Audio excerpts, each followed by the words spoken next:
The boy entered the room, the smell of burning incense overwhelming his sinuses.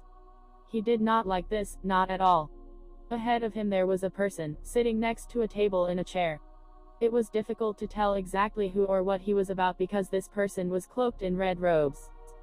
As not to forget the reason the boy had come to this place, he began to doubt whether or not he would find the answer he sought. Suddenly, the person lifted their cloak, revealing their cover. You resemble that of an older gentleman, human-like, very human. Actually, he was an old man. Come here, child, don't be afraid. This is exactly what the boy anticipated. This old man was no different than any other self-proclaimed fortune-telling psychological mind reader. What does he know anyway? The boy continued to walk his predestined path, then he stopped, hesitating, to look back at the old man who just spoke. Finally, having been overwhelmed by curiosity, the boy just had to ask,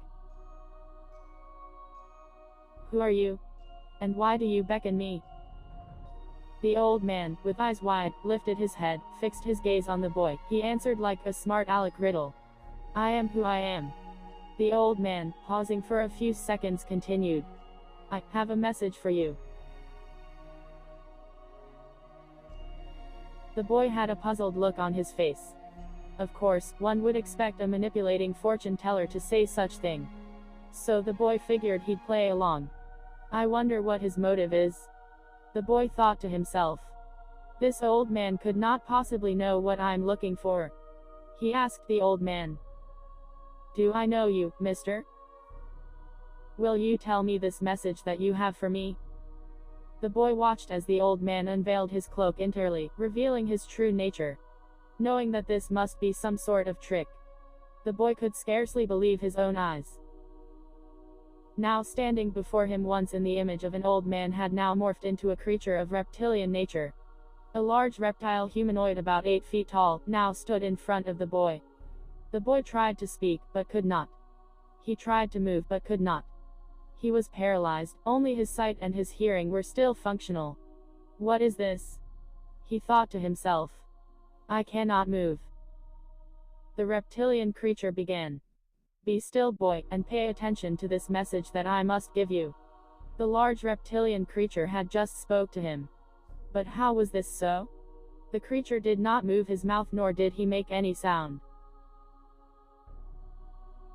Fear is the weakness of your kind. If you fear, you will be consumed by the dragon. Fear is what makes it easy for us to control your mind. The boy struggled to speak, but could only murmur as the reptilian creature continued with his mind tricks. If you wish to speak, you must remove your fear.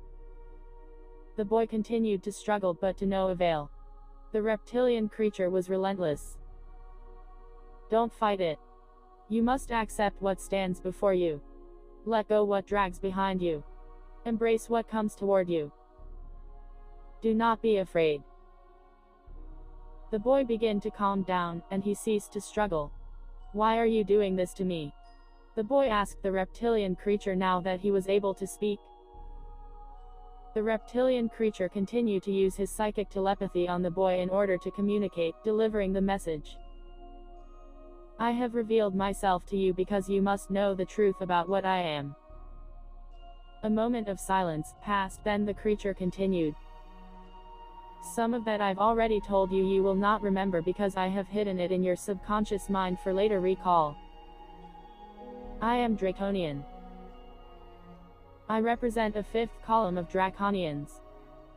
You cannot possibly understand my language when I am in my original form, which is now why I use telepathy to communicate to you.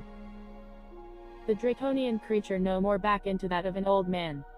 And now the boy was released from his paralyzed state. The Draconian, now in human form, began to speak in the common language of humans. He continued delivering the message. This world in which you live was originally inhabited by a race of reptiles. A long time ago, a war between the race of men and the race of reptilian creatures had spread wide across the galaxy. The boy interrupted with a question. What is a galaxy? The old man, realizing was not familiar with anything outside of his own realm, had to rephrase his statement. That's not important. The man stopped to think how he would put into words his explanation. He pointed a finger up in the air and said, "Our galaxy is the entire world in which we live, and it includes everything that you see in the night sky, lights of the stars, the moon, and so on."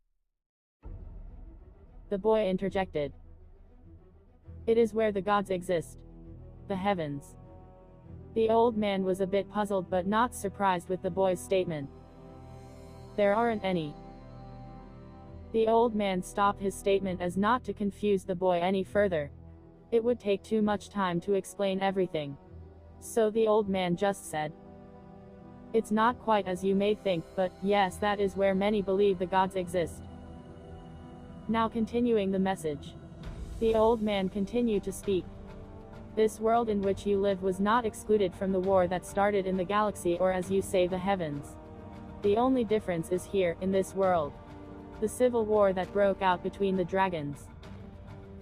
The race of men had been enslaved here, by the grace of Draconians. But the race of men have a strong will, if enslaved, will eventually rebel against their masters.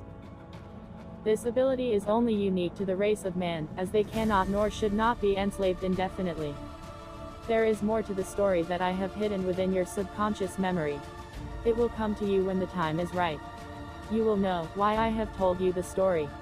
And you will know why I seek to aid you although I am your natural enemy." The boy started to speak, but was cut off by the old man. "You'll have many questions, I know, but there is no time. Here are my final words to you. Magic is not supernatural, it is not real. You may use it, but don't believe in it. Don't try to understand now. It will be too much for you, just remember my words. And now I mark you with the claw dragon." The old man reached over with what looked like a stick, scratched the boy on his left hand. It left a mark which looked like a brand. It was 3 scratch marks and it looked like he had been clawed. As soon as the old man had left his friend on the boy, the man had vanished and was gone.